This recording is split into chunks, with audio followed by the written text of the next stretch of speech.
नमस्कार। पिछले वीडियो में हम तुगलक वंश के संस्थापक गयासुद्दीन तुगलक की उपलब्धियों या कार्यों के अंतर्गत उसकी गृह नीति या ऐसा कह सकते हैं कि उसके द्वारा अपने आंतरिक प्रशासनिक व्यवस्था में सुधार हेतु जो कार्य किए गए थे उनके ऊपर चर्चा कर रहे थे, जिसके अंतर्गत हमने कुल 4 बिंदुओं पर वो चर्चा कर चुके थे। जिसमें पहला था गयासुद्दीन तुगलक द्वारा दिल्ली की जनता और जो तुर्की अमीर थे उनको विश्वास को अर्जित करना। दूसरा था राजकोष में वृद्धि करना। तीसरा था कृषि या भू राजस्व व्यवस्था में सुधार करना। और चौथा था डाक एवं परिवहन व्यवस्था में सुधार करना। आज के वीडियो में हम गयासुद्दीन तुगलक की गृह नीति के अंतर्गत जो 5वां सुधार कार्य किया गया था, उस 5वां सुधार कार्य किया गया था उसके ऊपर चर्चा करेंगे। सुल्तान बनने के बाद गयासुद्दीन तुगलक ने पूर्ण रूप से अस्त व्यस्त हो चुकी पुलिस और जो न्याय व्यवस्था थी उसको भी पुनर्स्थापित करने का प्रयास किया। गयासुद्दीन तुगलक के जो पूर्ववर्ती सुल्तान थे कुतुबुद्दीन मुबारक शाह खिलजी और नासिरुद्दीन खुसरो शाह, इन दोनों के शासनकाल में इनकी अयोग्यता के कारण जो पुलिस और न्याय व्यवस्था थी वो पूर्ण रूप से अस्त व्यस्त हो चुकी थी। और इसके बारे में हमें जानकारी जो है वो जियाउद्दीन बर्नी के ग्रंथ से पता चलती है। इनकी अयोग्यता के कारण जो न्याय व्यवस्था है वो एक प्रकार से भ्रष्ट हो चुकी थी। गयासुद्दीन तुगलक ने सुल्तान बनने के पश्चात न्यायिक व्यवस्था को वो पुनर्स्थापित करने का प्रयास किया और उसने सर्वप्रथम जो प्रचलित जो लोक धारणाएं थी उन पर तथा इस्लामी सिद्धांतों पर आधारित एक नया न्यायिक विधान तैयार करवाया। और इस नए तैयार किए गए न्यायिक विधान पर ही उलेमाओं को है वो न्याय प्रदान करने के लिए वो कहा गया, न्याय प्रदान करने का फरमान जारी किया। उसने जो न्यायिक अधिकारी थे उन न्यायिक अधिकारियों को भी उनकी योग्यता के आधार पर है वो नियुक्त किया, उनके वेतन में वृद्धि की, ताकि न्यायिक कार्यों में एक प्रकार से शुचिता लाई जा सके। इसी प्रकार गयासुद्दीन तुगलक ने अस्त व्यस्त हो चुकी पुलिस व्यवस्था को भी पुनर्संगठित करने का प्रयास किया। जियाउद्दीन बर्नी लिखता है कि गयासुद्दीन तुगलक द्वारा पुलिस व्यवस्था को पुनर्संगठित किए जाने से शांति और व्यवस्था है वो पुनर्स्थापित हो गई। और इस गयासुद्दीन तुगलक के द्वारा इस पुलिस व्यवस्था को संगठित करने से जो राजकीय मार्ग थे, जो व्यापारिक मार्ग थे, वो पुनः सुरक्षित हो गए। और गयासुद्दीन तुगलक द्वारा भ्रष्ट अधिकारियों को दंडित करने के लिए जो कठोर दंड विधान बनाया गया था, उसके परिणाम स्वरूप जो पुलिस अधिकारी थे उन्होंने अपने कर्तव्यों का है वो भली भांति निर्वहन करना प्रारंभ कर दिया था। गयासुद्दीन तुगलक की है वो इन्हीं कठोर दंड विधानों के कारण लुटेरों और चोरों में भी है वो एक प्रकार से आतंक उत्पन्न हो गया। बर्नी लिखता है कि गयासुद्दीन तुगलक के कठोर दंड विधान से आतंकित लुटेरों और चोरों ने अपना कार्य छोड़कर है वो कृषि कार्य अपना लिया।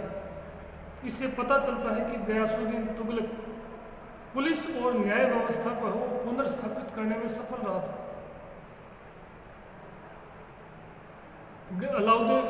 गयासुद्दीन तुगलक के द्वारा अपनी गृह नीति के अंतर्गत हिंदुओं के प्रति भी है वो उदार नीति का अनुसरण किया। यद्यपि जो सल्तनतकालीन इतिहासकार हैं, समकालीन जो सल्तनतकालीन इतिहासकार हैं, उनके वृत्तांतों से पता चलता है कि गयासुद्दीन तुगलक ने हिंदुओं के प्रति न तो अत्यधिक कठोर नीति का अनुसरण किया और न ही अत्यधिक उदार नीति का अनुसरण किया। समकालीन इतिहासकारों ने इस बारे में वो स्पष्ट रूप से लिखा है।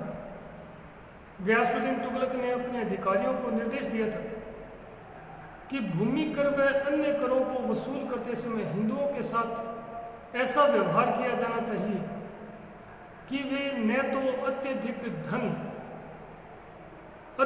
धन की अधिकता से वो अंधे होकर विद्रोही और षड्यंत्रकारी बन जाए और न ही वो अत्यधिक निर्धन होकर वो कृषि कार्य को छोड़ जाए।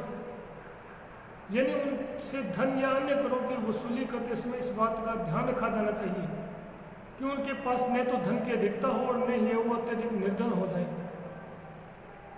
दोनों ही स्थितियों में वह हिंदू जो थे उनके ऊपर नियंत्रण स्थापित करना उसका प्रमुख उद्देश्य था।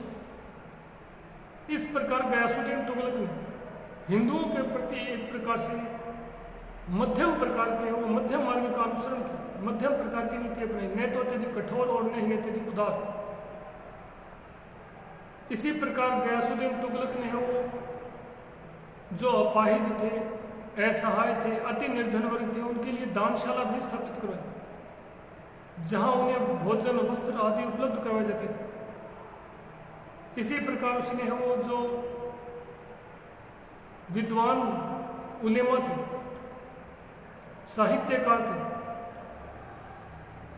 उनको भी संरक्षण गयासुद्दीन तुगलक द्वारा प्रदान किया गया।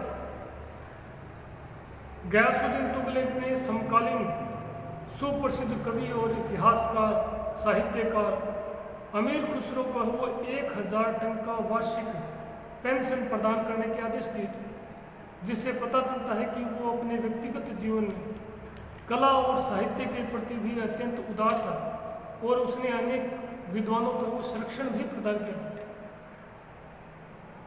गयासुद्दीन तुगलक ने अपने आंतरिक प्रशासन के अंतर्गत सैन्य व्यवस्था में भी सुधार करने का यानी सेना का भी पुनर्गठन करने का प्रयास किया।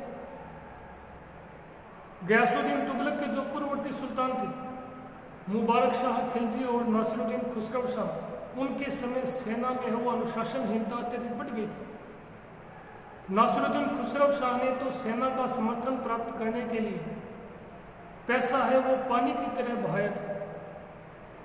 अतः गयासुद्दीन तुगलक ने सुल्तान बनने के बाद सर्वप्रथम अपने सैन्य सुधारों में सेना में जो अनुशासनहीनता थी उसको दूर करने का प्रयास किया। उसने सर्वप्रथम उन सैनिकों की वो सूची बनवाई जिन्होंने खुसरो शाह से वो अनावश्यक या अवैध रूप से धन प्राप्त किया था और उसने आदेश दिया कि इन सैनिकों से 1 वर्ष के वेतन के बराबर धन को छोड़कर जो शेष धन है उस शेष धन को उनके वेतन से किस्तों में काटकर वसूल किया जाए। यानी नासिरुद्दीन खुसरो शाह द्वारा इन सैनिकों को जो धन दिया गया था उस धन में से 1 वर्ष का वेतन उन सैनिकों के पास रहने दिया गया तथा जो शेष धन था वो उनके वेतन से किस्तों में वो काटने का आदेश प्रदान किया गया। इस प्रकार वह अपने सैनिकों से ये जो धन था वो वसूल करने में सफल रहा। उसने सेना में वो भ्रष्टाचार और अनुशासनहीनता को रोकने के लिए कठोर कानून बने। वह सैनिकों को अपने सामने ही वेतन वितरित करवाता था तथा समय समय पर स्वयं है वो सेना का नियमित निरीक्षण करता था। इस प्रकार गयासुद्दीन तुगलक ने सेना में जो अनुशासनहीनता थी और भ्रष्टाचार था उसको समाप्त करने के लिए उसने अलाउद्दीन खिलजी द्वारा जो सैन्य सुधार किए गए थे उनको एक प्रकार से पुनर्स्थापित करने का प्रयास किया। उसने घोड़ों को दागने और हुलिया नोट करने की प्रथा को भी पुनर्स्थापित किया जो उसके पूर्ववर्ती सुल्तानों द्वारा समाप्त कर दी गई थी। गयासुद्दीन तुगलक का जो अंतिम जो कार्य था वो था नीतिगत सुधार। देखिए गयासुद्दीन तुगलक अपने निजी जीवन में चाहे वो प्रारंभ में एक सैनिक या सीमा रक्षक के रूप में हो या सुल्तान के रूप में हो, अपने निजी जीवन में वो ईश्वर में गहन आस्था रखने वाला एक कट्टर सुन्नी मुसलमान था। वो व्यक्तिगत आचरण पर अत्यधिक ध्यान देता था और अपनी जनता से भी यह अपेक्षा करता था कि वो इस्लाम के नियमों का अत्यंत ही सावधानी के साथ नैतिकतापूर्ण तरीके से पालन करे और अपनी जनता के नैतिक आचरण को उसने सुधारने के लिए और नैतिक आचरण को उच्च नैतिक आचरण को स्थापित करने के लिए उसने मुहतसिब नामक अधिकारी भी नियुक्त किए, जिनका प्रमुख कार्य एक प्रकार से जनता के नैतिक आचरण पर ध्यान रखना और उन्हें धर्म के विरुद्ध या नैतिकता के विरुद्ध आचरण करने से रोकना था।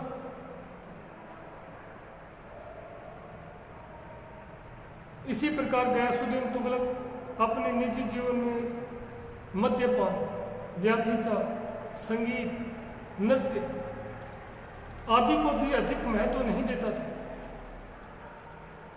संगीत के विषय पर तो उसका प्रसिद्ध सूफी संत निजामुद्दीन औलिया के साथ वो अत्यधिक विवाद भी हो चुका था। इस प्रकार गयासुद्दीन तुगलक ने अपने आंतरिक प्रशासन में वो सुधार करने के अनेक प्रयास किए।